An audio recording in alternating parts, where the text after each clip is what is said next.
This is a podcast from BFM 89.9, the business station.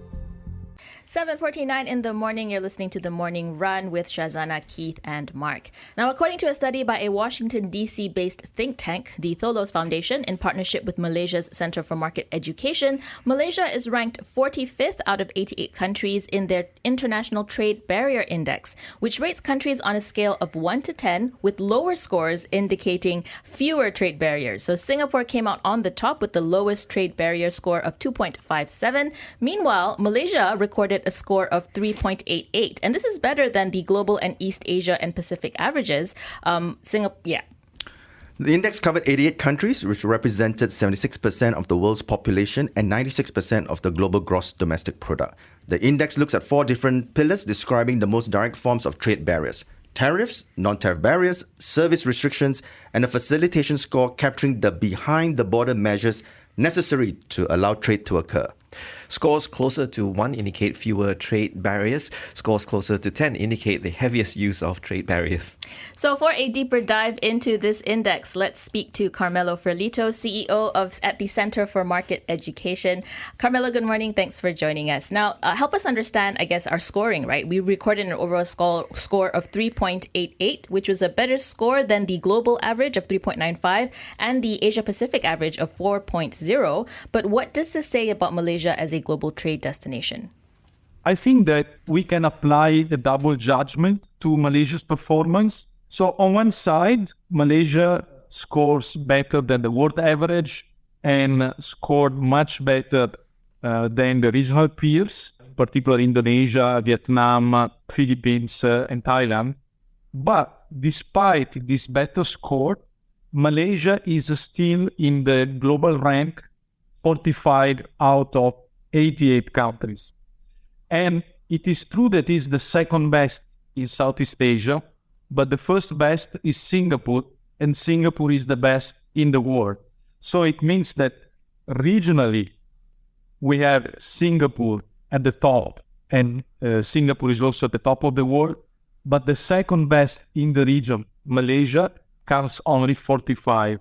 So this means that there is still a lot of work to be done, not only in Malaysia, but also at the regional level. Let's try and break down Malaysia's performance, right? So what were the positives and negatives about our own score? I think that if we want to highlight a very positive note, under the facilitation category, Malaysia scores incredibly well on the digital environment. And I think this is a very good starting point if we consider the fight for innovation progress. So the Malaysian score is 2.08, while in example, Vietnam is 4.8, Indonesia is 5.2. So this is a point on which Malaysia could build also for future success, its facilitation on the digital environment.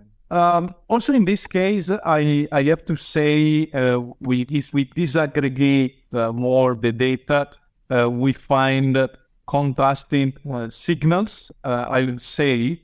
So Malaysia scores very well on non-tariff barriers, even better than Singapore, but the score is not very high, or let's say very much into the average, into the middle for tariff. Service restriction is the worst, and facilitation, so the general environment around trade. So the positive performance is somehow unbalanced because of the very good performance of non-trade barriers, but on the other 3 components, we can do and we must do much better, in particular in terms of service restrictions. Carmelo, what's the impact of having Singapore, which is number 1 in this index, being our neighbor? What are the spillover effects? I think that the main benefit that Malaysia should take from this is be incentivized competition. So somehow Singapore has always been the term of comparison for Malaysia, and this very good score and the success of Singapore should push Malaysia to do more and to do better.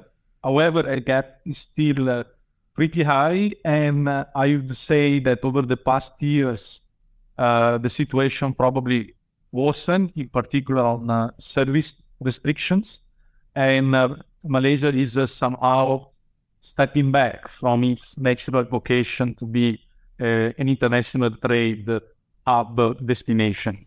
Can you expand on the fact that service restrictions, we're still doing quite poorly? What are we doing wrong here?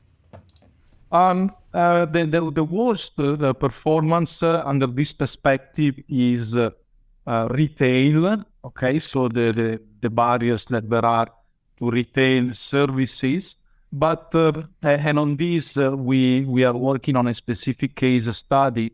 I think that a broader reflection should be open on the issue of labor, being labor under the category of service, and the fact that Malaysia is not really open to accept foreign workers intended in both categories of talents and unskilled workers.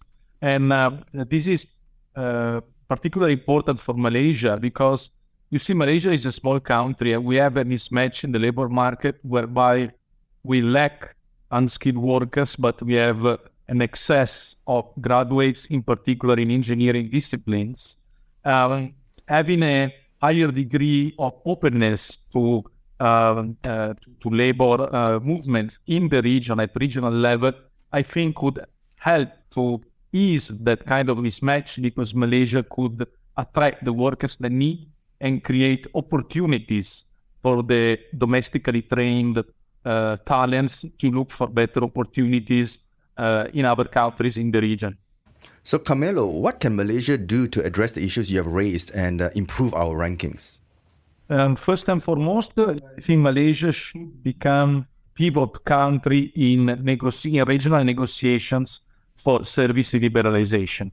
Malaysia, being a smaller country compared to the regional peers, I think has the interest to play that guidance role in this kind of negotiations. And then, again, trying to enforce more on logistics. I think that Malaysia is now lagging behind in terms of logistic infrastructures when compared to countries that are growing regionally, and improve also the banking system, which appears to me to be still a source of concerns for investors and still applying a lot of limitations for international transactions. So, speaking of regional negotiations, how does the ongoing US-China tension play into countries here when it comes to trade? As the world becomes more split from east to west, how can we capitalize on this? I think that we could look at this from several perspectives. Surely the situation creates uncertainties, and uncertainties always diminishes trade occasions. But there are also opportunities.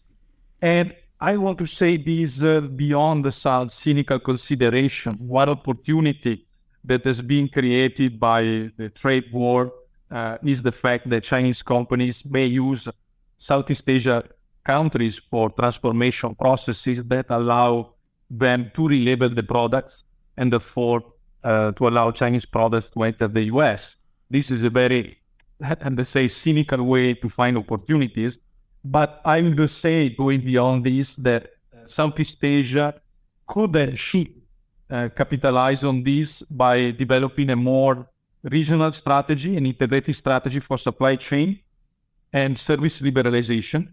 But at this moment, to be honest, it seems to me that the idea of a unified strategy at ASEAN level is lacking. Carmelo, thank you very much for speaking with us. That was Carmelo Ferlito, CEO at the Center for Market Education, giving us his thoughts on trade regulation and just how the trade landscape is in the region. 7:58 in the morning. We're heading into the 8 a.m. news bulletin, and then after that, on the Breakfast Grill, I'm going to be sitting down with Sia Kian Ho, founder and managing director of recycler Heng Hiap Industries. Stay tuned, BFM 89.9. You have been listening to a podcast from BFM 89.9, the business station. For more stories of the same kind, download the BFM app.